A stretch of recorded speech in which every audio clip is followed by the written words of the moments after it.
Oke, kita akan membahas 1A. Soalnya jika AB sama dengan BC, apakah B titik tengah ruas garis C? Berikan argumennya. Argumennya adalah kadang iya dan kadang tidak. Untuk pertama, kita buat ruas garis A, C, lalu tengahnya di titik B. Jika seperti ini bentuknya, maka B merupakan titik tengah ruas garis AC. Lalu untuk kedua,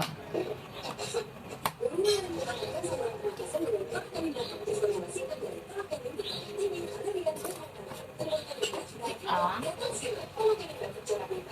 B, C, atau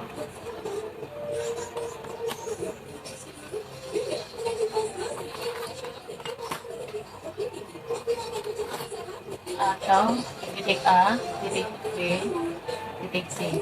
Jika bentuknya seperti ini, maka B bukanlah titik tengah dari ruas garis AC. Kesimpulan, kadang iya dan kadang tidak karena tergantung dari susunan titiknya. 1B, soalnya adalah jika sinar garis RS dan sinar garis RT dua sinar berlawanan, apakah R titik tengah sinar garis ST? Jawabannya adalah tidak, karena sinar garis tidak memiliki panjang atau tidak diketahui panjangnya dan tidak memiliki titik tengah. Contohnya seperti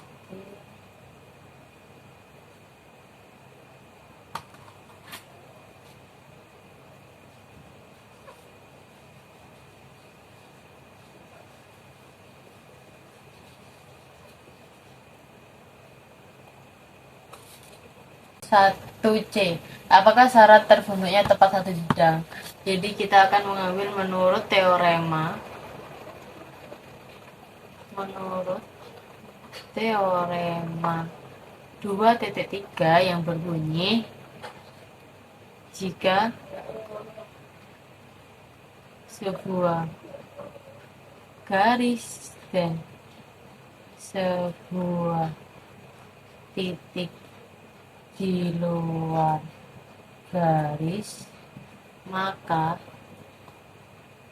dapat dibuat tepat satu bidang. Yang nomor 2A, jelaskan dan berikan satu contoh apa yang dimaksud dengan sudut-sudut pasangan linear, sudut-sudut bersisian, dan sudut-sudut bersupermen. Nah, kita akan mulai dari sudut-sudut pasangan linear.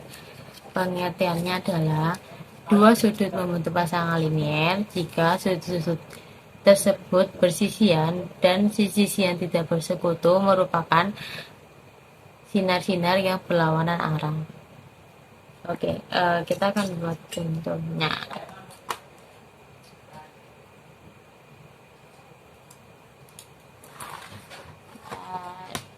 Pemisahan aja ya, soalnya di sini nggak ada jangka yang besar. Jadi Di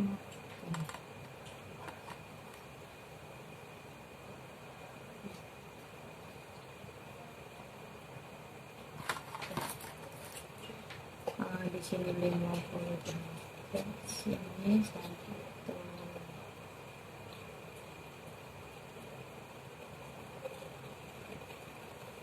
60 120. Oke,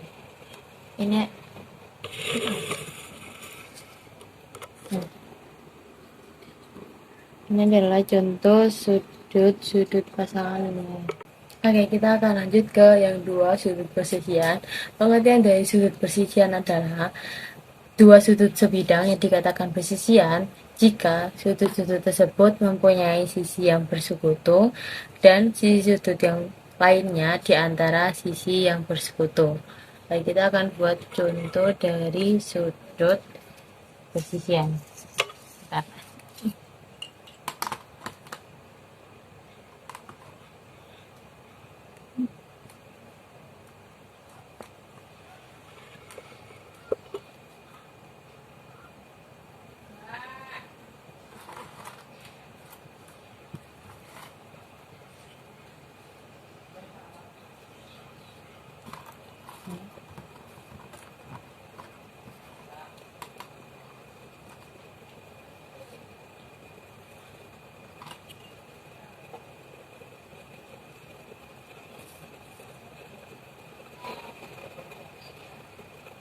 Ini adalah sudut 1 dan sudut 2 adalah sudut yang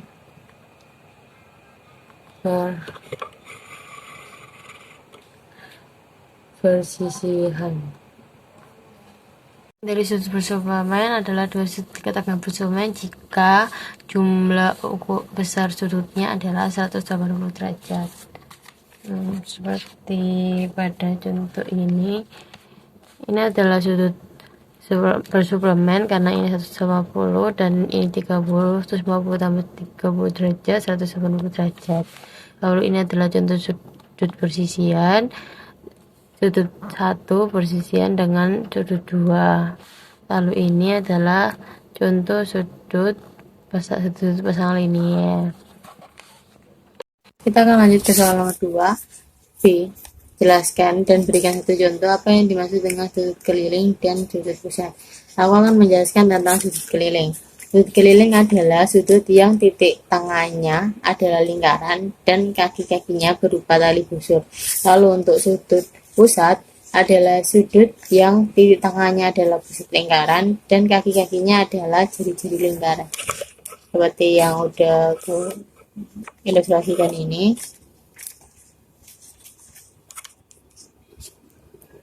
Nih, jadi A, C, B adalah sudut keliling.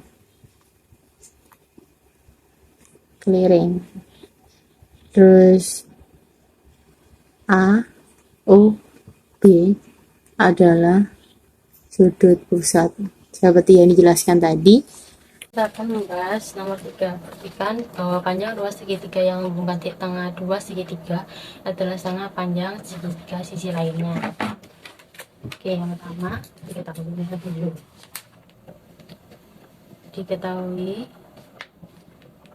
segitiga sebarang RZK. Lalu kedua A titik tengah dari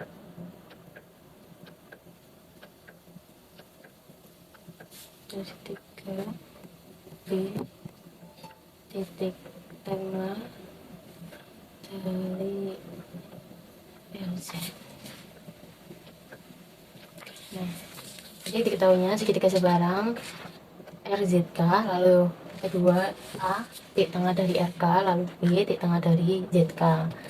Terus adiknya itu bahwa AB sama dengan tangannya RZ. Buktikan. Kita gambar dulu segitiga sekarang.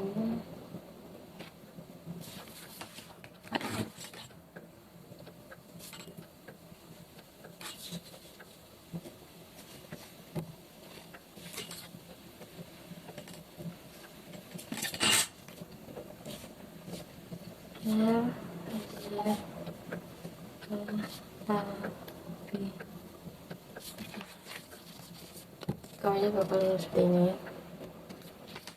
Lalu langkah pertama,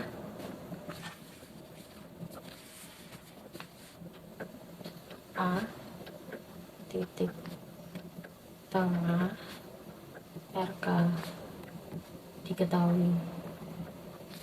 Terus langkah kedua, B titik tengah dari ZK diketahui. Terus yang ketiga berarti nih, AK dibanding RK, lalu KB dibanding KZ, AK dibanding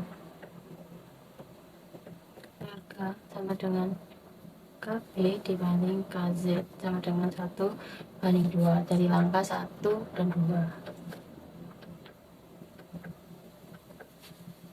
1 dan 2. Lalu untuk langkah keempatnya ini AB sejajar dengan RZ, angka 1 dan teorema 10.2. Angka 3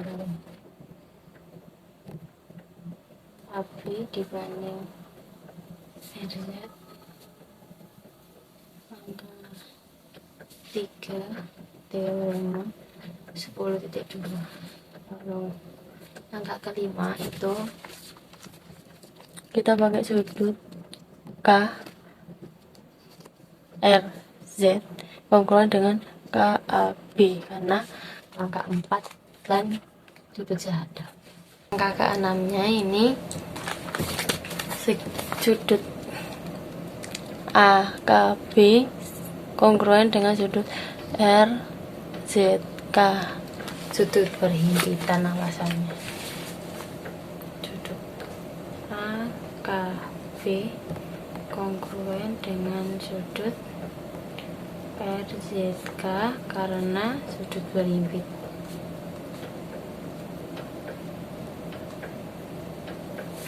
Lalu untuk langkah 7-nya seperti segitiga ABK terus segitiga RKZ, ini teorema sudut-sudut tadi langkah 5-6.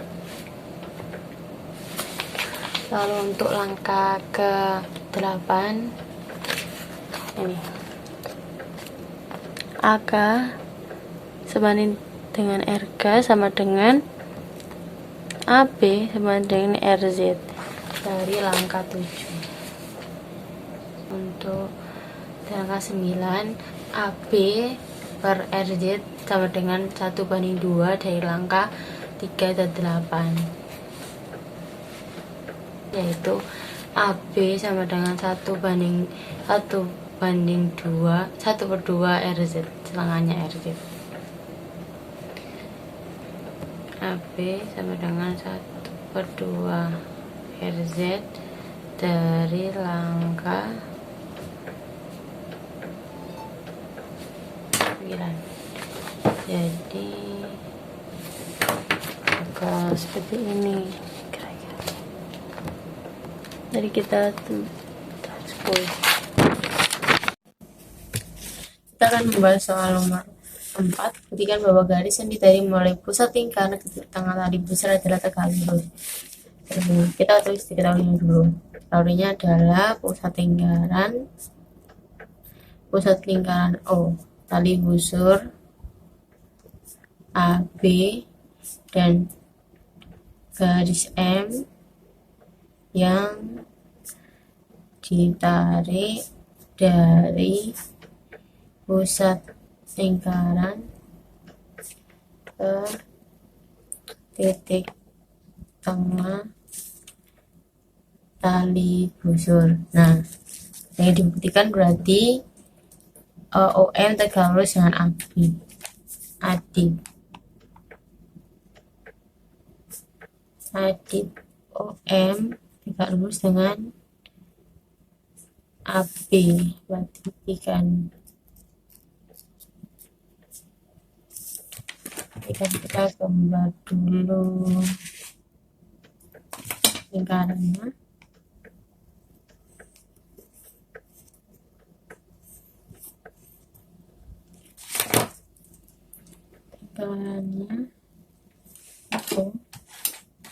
Lingkarannya O, lalu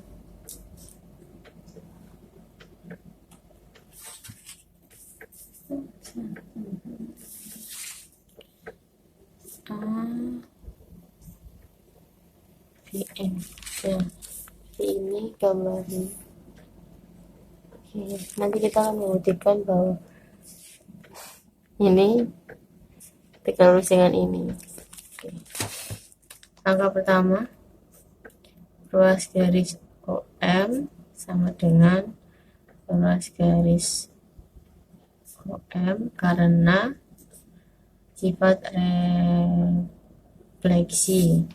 Lalu kedua,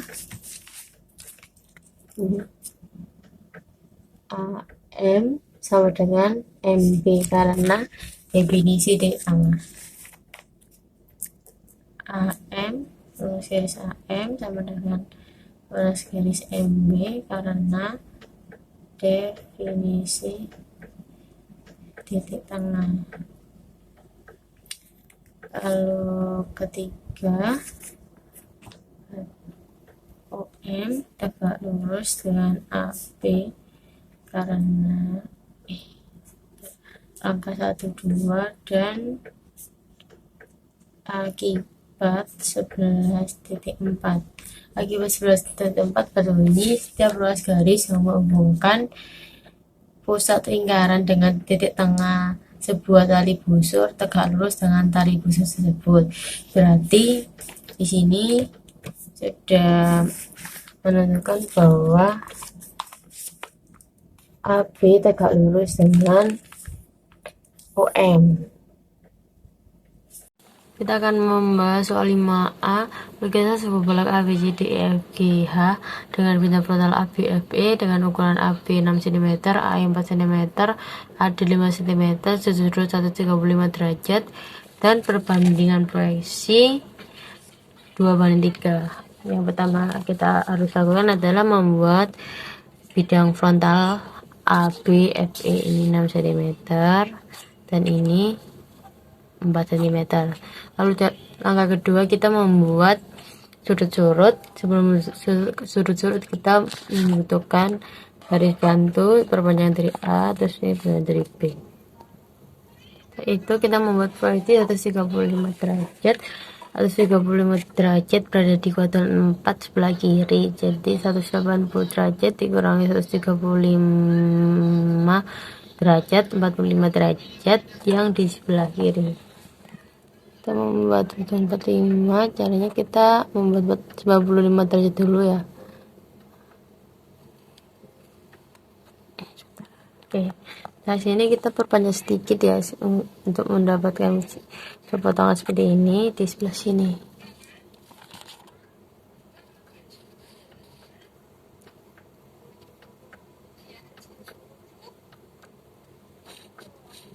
Oke, setelah itu kita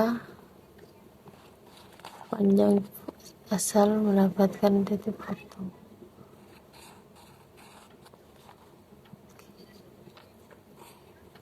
Oke, di sini, terus di sini.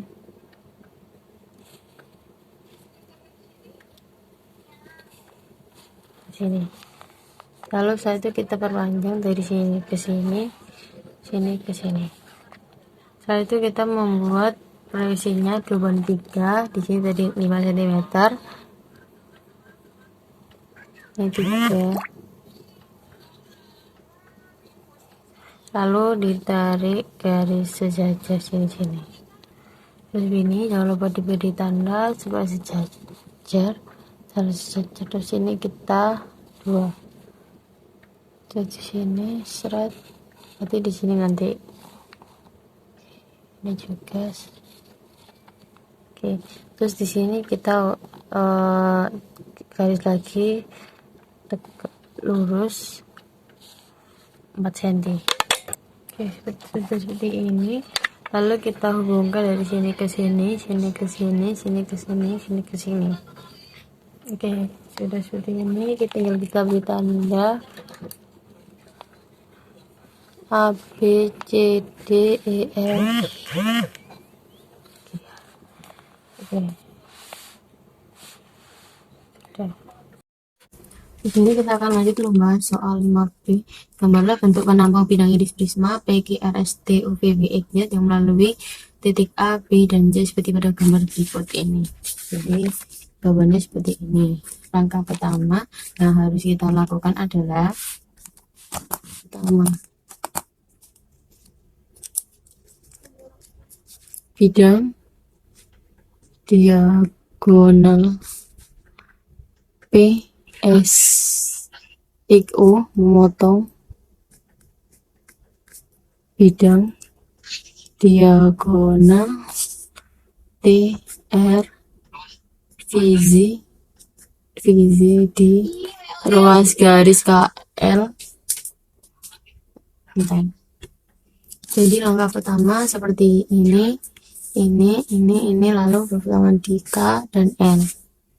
Lalu untuk langkah kedua, hubungkan titik B ke C sehingga memotong ruas garis KL di titik D. Oke, jadi langkah kedua, B dihubungkan ke C sehingga memotong KL di titik D. Lalu untuk langkah ketiganya, hubungkan titik A ke D, lalu perpanjang sehingga memotong ruas garis XS di titik E. Lalu untuk langkah ketiganya, dari A ke D lalu dipanjang ke sehingga memotong ruas garis XX di titik E. Lalu untuk langkah keempat, bidang diagonal SQVX memotong bidang diagonal TRVZ di MN. Oke, untuk cara keempatnya, dari sini kita ke sini sehingga memotong di titik M dan N. Lalu untuk cara langkah kelima, hubungkan titik B dan E ke C sehingga memotong MN di titik F. Nah, jadi dari sini tarik ke sini sehingga di perpotongannya di sini. Ini titik F. Oke. Lalu untuk langkah ke-6. Langkah ke-6 itu kita dari hubungan dari E ke F lalu perpanjang sehingga memotong di ruas garis XV di titik DFGH di titik H. Oke. Untuk cara menanya tadi, dari titik E kita hubungkan ke F lalu kita perpanjang lagi sehingga memotong VG di titik H. Nah, kita dapat 5, tinggal kita hubungkan dari titik A ke H ke C ke E ke B sehingga membentuk irisan bidang diagonal segi 5 A, H, C, E, B. Nah, jadinya seperti ini. Jadi kita hubungkan A, kita hubungkan H, H ke C, C ke E, E ke B. Kita ditambah ketika sudah seperti ini, kita sudah menemukan bidang iris prisma segitiga. segi 5.